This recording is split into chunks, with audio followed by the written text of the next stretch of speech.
the truthfulness or the veracity of any message or any claim to revelation is by examining the life and the behavior of the person who claims to carry the message. In this case, of course, we're going to look at the life of the Prophet Muhammad, may God's peace and blessings be upon him. And we are going to look at the life of the Prophet Muhammad in an analytical sense, in a rational way. We want to ask ourselves or pose three simple questions, or three variant possibilities. The first possibility is that the Prophet Muhammad, or that any person in fact who claims to be a prophet, who claims to be receiving revelation from God, we can apply these possibilities to that individual. Or in fact any individual who's making a claim about anything. The first possibility is that that individual is a liar. That individual knows that they are not receiving revelation from God, and they purposefully go out to deceive people concerning this issue. Now obviously such a character, such a personality would display various characteristics, and that there are certain things that would necessitate the effectiveness of such a deception. We'll examine those issues just in a minute. The second possibility is that the individual is not a liar. The individual sincerely and truly believes that they are receiving revelation from God, but they are deluded. They are perhaps suffering from some type of psychotic mental condition. Perhaps they are suffering some form of delusion, but the person sincerely and truly believes that they are a messenger from God. They are not lying, they are not deceiving, they actually truly believe it. And such an individual will also display certain characteristics, certain attributes, certain ways of behaving. And the third possibility is, of course, that that individual is telling the truth. That individual actually is indeed receiving revelation from God. What we want to do is apply this analytical approach to the Prophet Muhammad. And we don't have time to examine in depth and in detail the whole life and the character of the Prophet Muhammad. So what we want to do today very briefly is begin by discussing what the opponents of Islam have said in their arguments about the Prophet Muhammad. Now, being opponents of Islam, of course, they are not prepared to accept the third alternative, that Muhammad, may God's peace and blessings be upon him, was a prophet. So they have to find some other explanation. They have to come to some other conclusion as to why Islam is the way it is. How did the information in the Quran come to be the way it is? How do we explain the behavior and the life and the teachings of Prophet Muhammad and the whole of Islam? Since they can't accept that he is a prophet of God, they must find an alternative explanation. Now, one of the oldest polemicists against Islam was a man called John of Damascus. John of Damascus was a monk who wrote some of the first actual written attacks against the Prophet Muhammad. Of course, in the life of Prophet Muhammad, he suffered many attacks and many insults and many abuses by the Quraysh. But this was the first constructed attack against the Prophet Muhammad, and even these writings exist today. And John of Damascus posited the argument that Muhammad had invented Islam. He was a liar. The whole thing was contrived, the whole thing was invented. And in order to explain the information in the Quran, John of Damascus said that the Prophet Muhammad learnt it from a Nestorian priest. A Nestorian priest, the Nestorians are a sect of Christianity.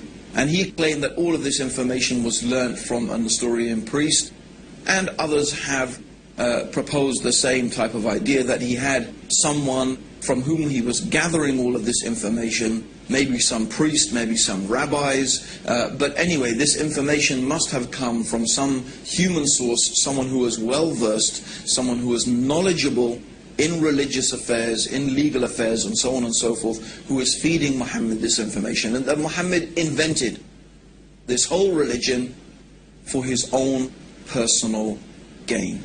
So this is one proposition. Now, some modern writers have taken that same approach, but they have tried to give the cloud, as we could say, a silver lining. They said, yes, Muhammad invented Islam, but his intentions were good. He invented it because he found his people in such a bad condition that he wanted to improve their condition, and he decided that monotheism and removing them from idolatry was the best path to their reformation.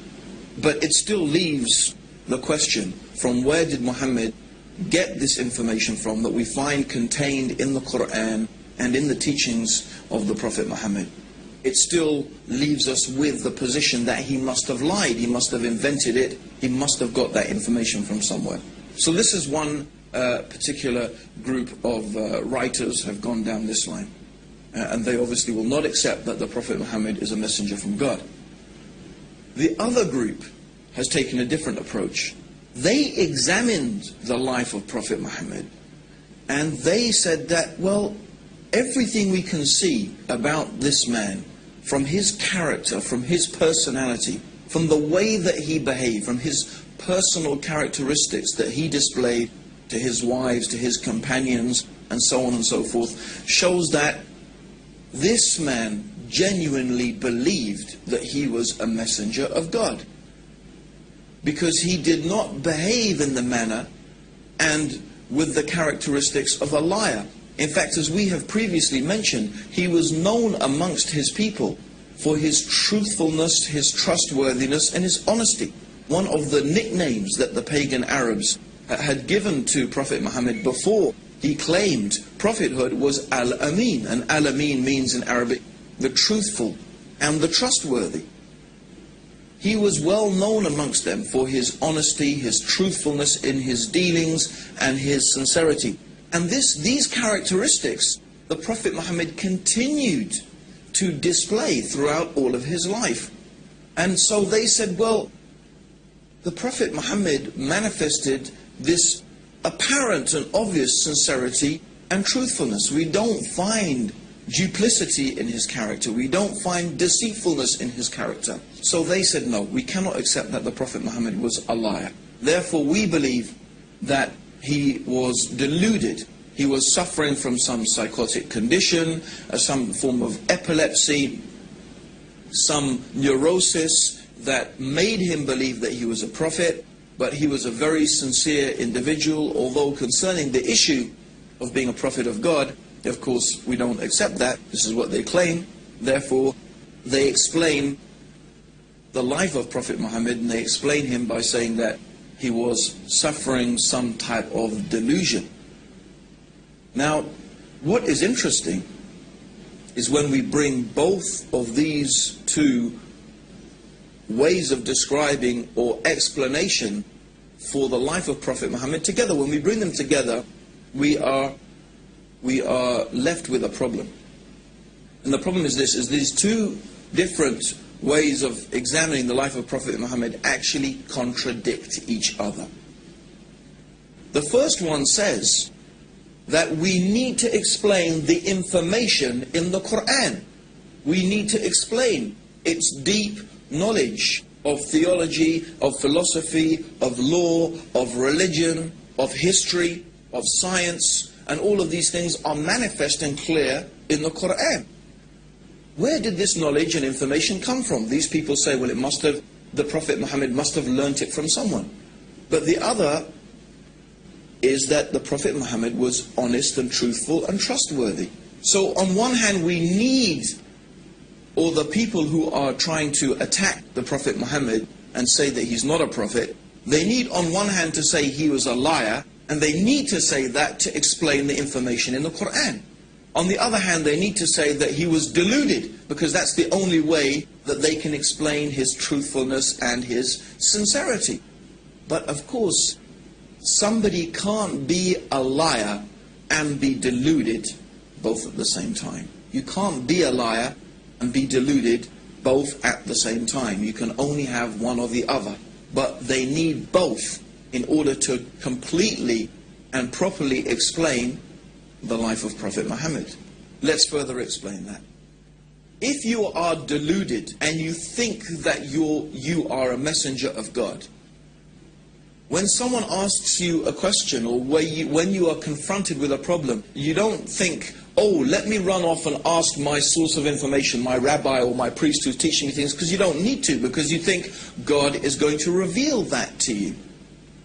So a deluded person does not go off seeking information from someone or somewhere because that person believes that God is going to reveal that information to them. This is how a person who is deluded into thinking they are receiving revelation behaves. So we see the impossibility of having both things at the same time.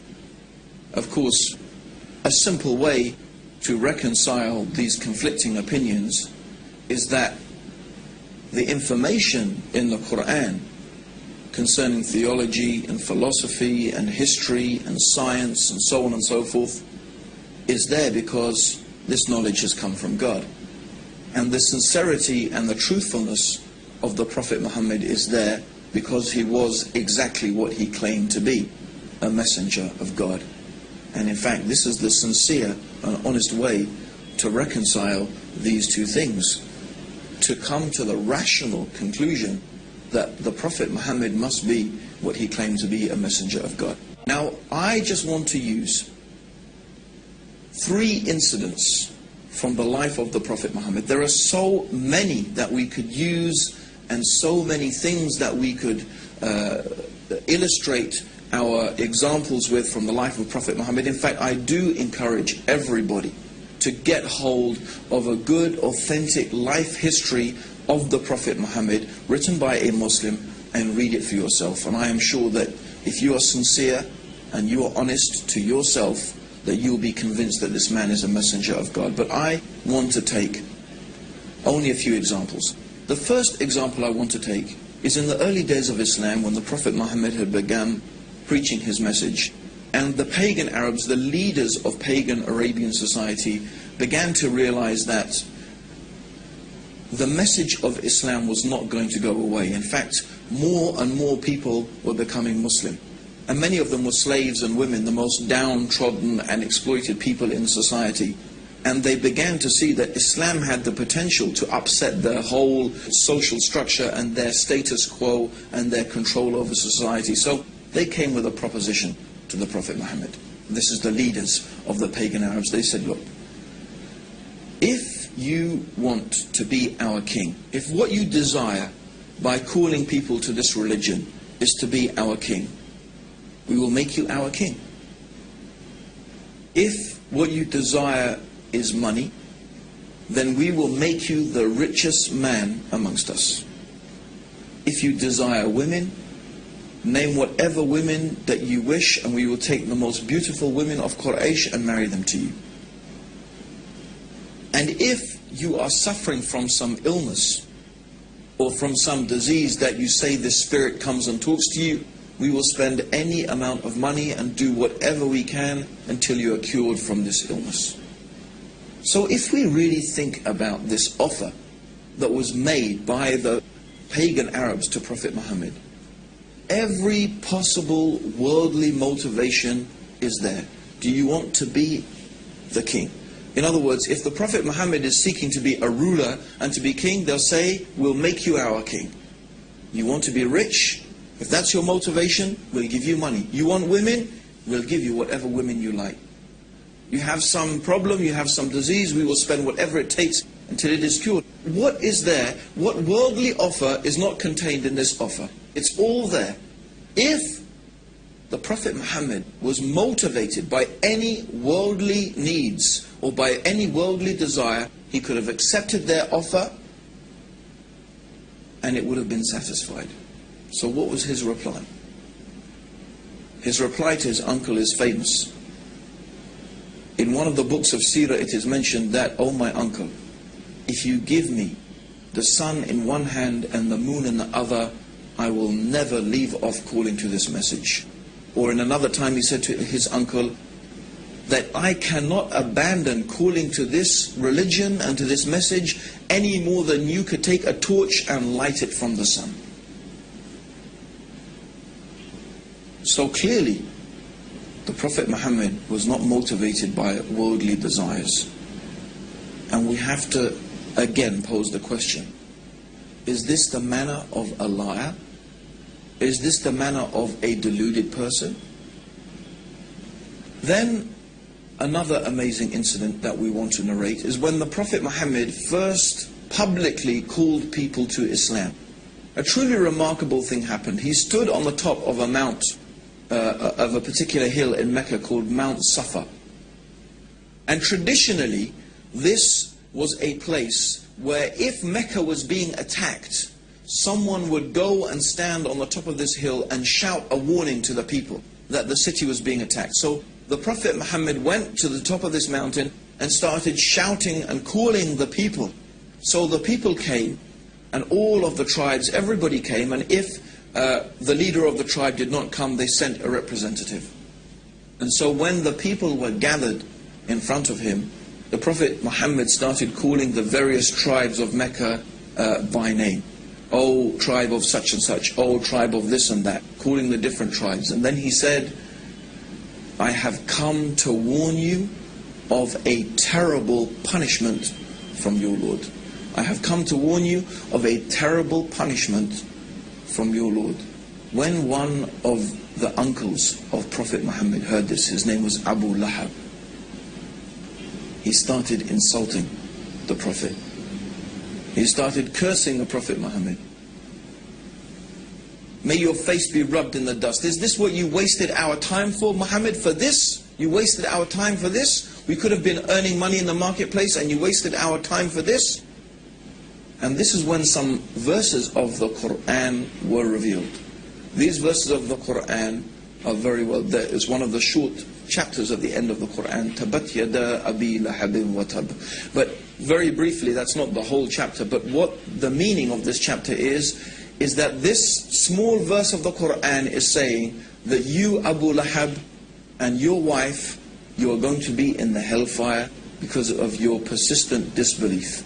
Now, Abu Lahab was a character that whatever the Prophet Muhammad said, this man would contradict it. In fact, when the Prophet Muhammad used to go and try and teach the people and talk to them about Islam, Abu Lahab would follow behind him, and then he would warn the people and say, this man is a liar, this man is trying to misguide you, don't listen to him, will you abandon the religion of your ancestors, and so on and so forth. So every time the Prophet was trying to call the people to the beauty of the worship of the one God, to this true religion, this man would contradict him.